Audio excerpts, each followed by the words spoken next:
previous episode, in the Substance Designer episode, we made this and this.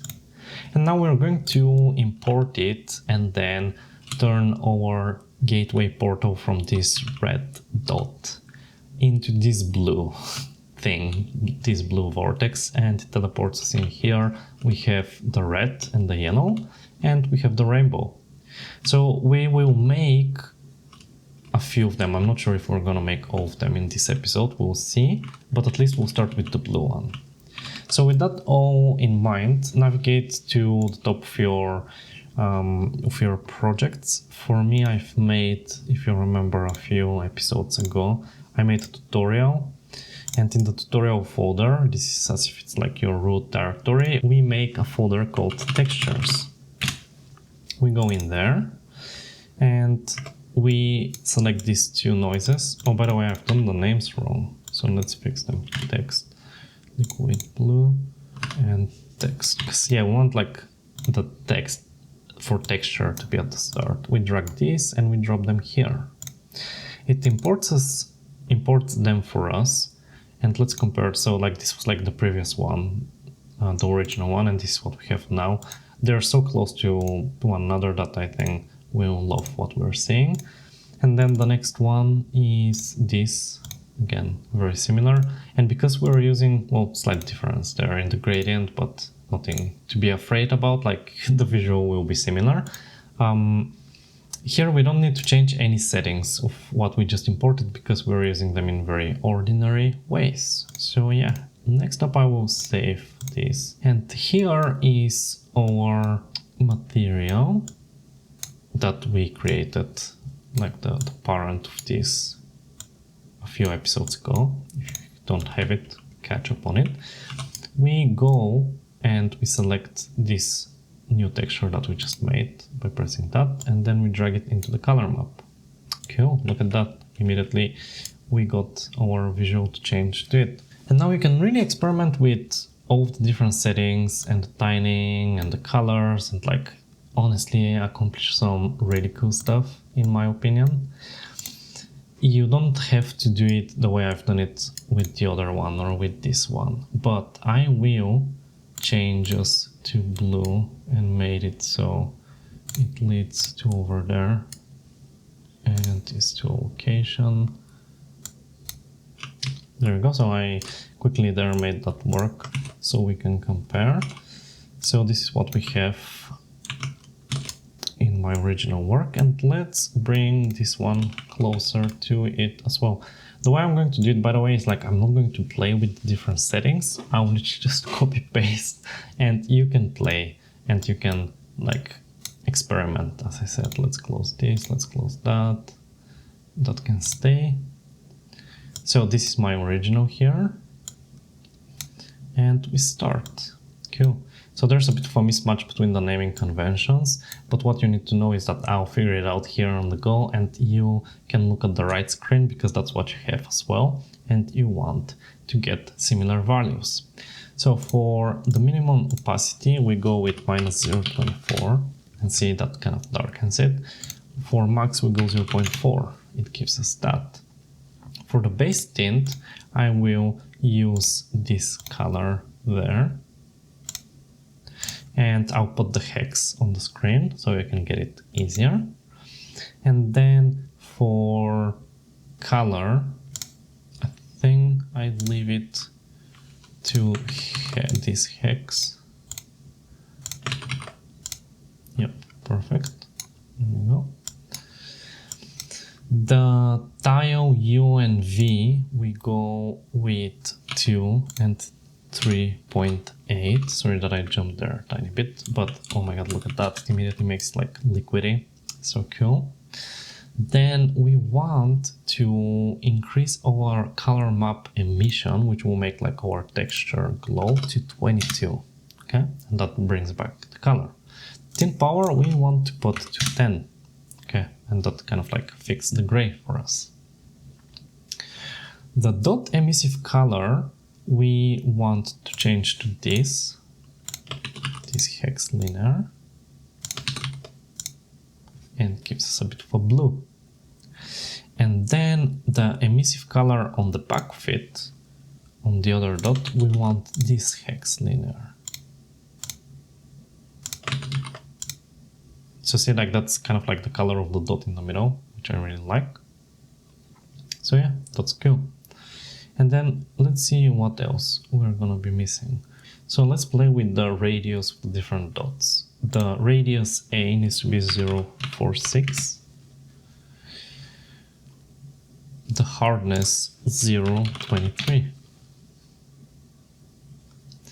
The radius of B stays at 0.52, and then the hardness at 0.5. The radius of C is what's gonna hopefully change stuff. We go to 4.7. There we go, and now that kind of like spilled the color outside, which is cool. And the hardness we leave to 0.5. For the polar center, we leave it as it is, and for the polar speed, we go much smaller because there's going to be the Niagara particles rotating and spiraling there as well, and we don't want this base texture to be padding too much, so we go with the polar speed of that, and the diagonal even smaller. Now the diagonal is as it is, 0.04. Cool. There is a bit of a difference, so let's troubleshoot and find where. So it's not our texture that's different. Did we tile correct?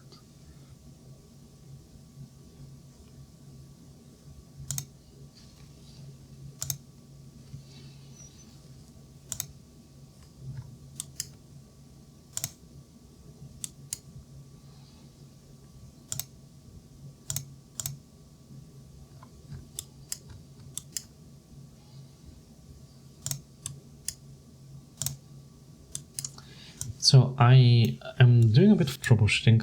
As you can see, we're nearly there, but not entirely. Open back your parent of what we did a few episodes ago, and then zoom into the color map. Select it, and right now we're in linear grayscale. Let's change that to linear color. And it gives us an error, so next select the two burn-in and go with that 127 gray again, so that eliminates the error, and save. And there we go, look at that, with just one fix it literally went to be exactly the way we want it. So yeah, this screen is my original one, this screen is what we made together with you, and let's compare them really quickly. Let's close that, save that, save. I think they are like nearly identical, you know, like maybe we can test them on a plane. So let's put that there, and then let me add shapes plane, make it larger, make it so. So the new one, the one we made together, will be here, perfect. And then my old one will be here. And I think because like these are getting hit by like different angle, they look different, but yeah, here you can see that the one we made with you actually has a tiny bit more detail because the way we made in Designer or tiling material, so I kind of love that. I think we did better this time around. I'm going to give you the other colors here previewed on planes. So this will be red, this will be yellow, and then the last one will be rainbow, because it's not convenient to move these things around and about like this. We will finish the colors here. In the next chapter, we will do together the Niagara VFX. And then after we've done that and we're ready to add the functionality of stuff teleporting, we'll actually bundle all of this into a blueprint like I have here, and I'll give you this cool setup of like bam, one click to change the colors, which is really cool.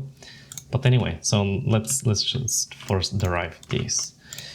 So we select our material that we made together, you and I, the blue one, and we duplicate and we say red at the end. We remove blue and we say red.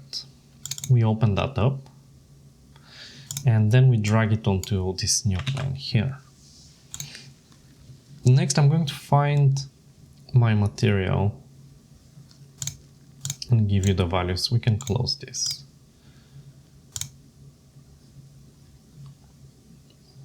So the red one is over here. So I believe that the changes that I made, let's expand this, are literally just in color. And yeah, it looks so. So let's start this. Let's do the previous setup that we did, where I'm going to have one here and then the other one there, and I'll give you the values. Let's move so to be seeing stuff. Coolio. So put to the side. So the dot emissive color goes onto this color. Copy that, place that, and it just immediately does it for us. So cool. And is there anything else actually, or is that everything? Let me double check. Yeah, it's literally just the color.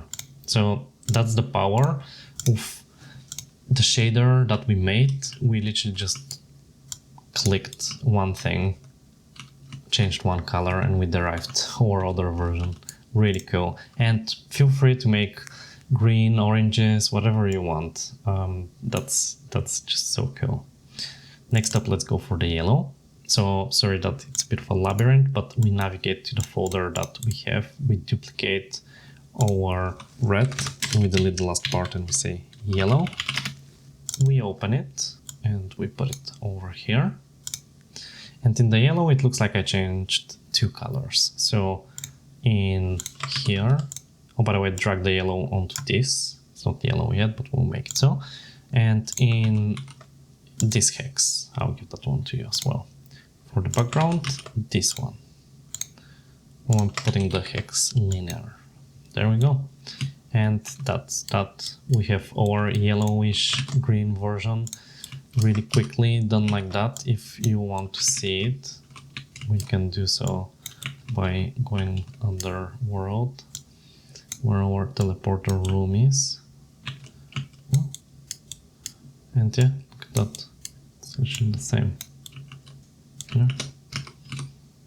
There we go. And now the fun part, let's make the rainbow, because with the rainbow there's actually going to be a bit of a difference in Q. And let's navigate to the folder that we have with you. Right click, duplicate, remove the yellow at the end and say rainbow.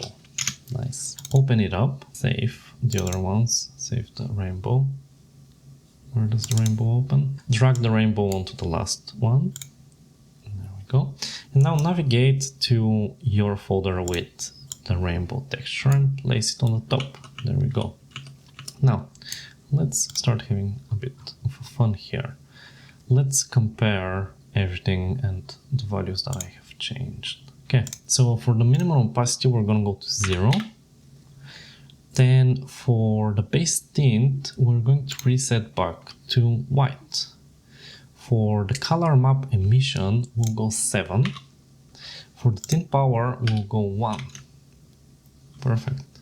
For the minimum and maximum opacity, we already did that. Polar center, we will have. Polar center will stay as it is. Speed will go to 0.06. So it's a bit quicker, which is cool. Polar diagonal speed will be left at that. And now the tanning is where the fun begins. The tile U we want at 1. The other one we want at 6.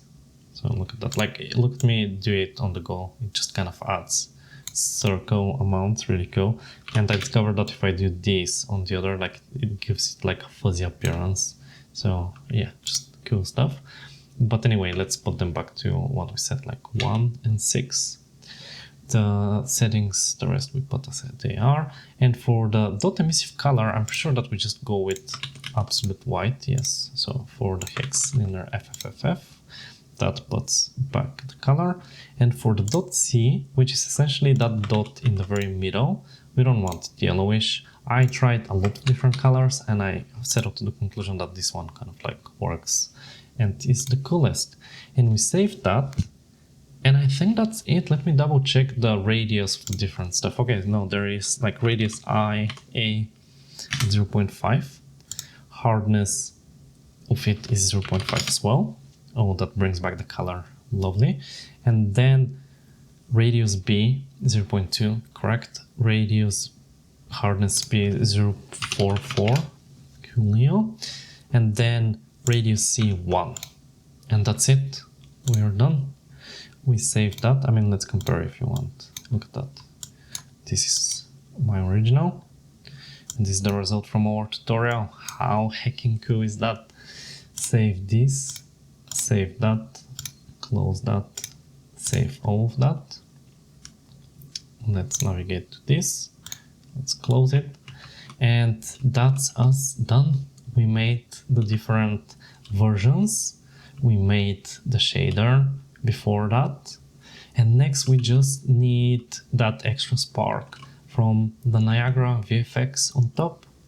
So in the next chapter of this educational series, where we're creating this Vortex teleport gateway that also has the function to teleport the player around through blueprints, in the next session we will handle creating the Niagara VFX. So tune up until next time, and thank you very much for watching. I hope you had fun and have a lovely day. Gives us that, and on the crease we want to keep it to 1.1 and then 0.12, so warp 0.25 as a warp. We don't want to change anything.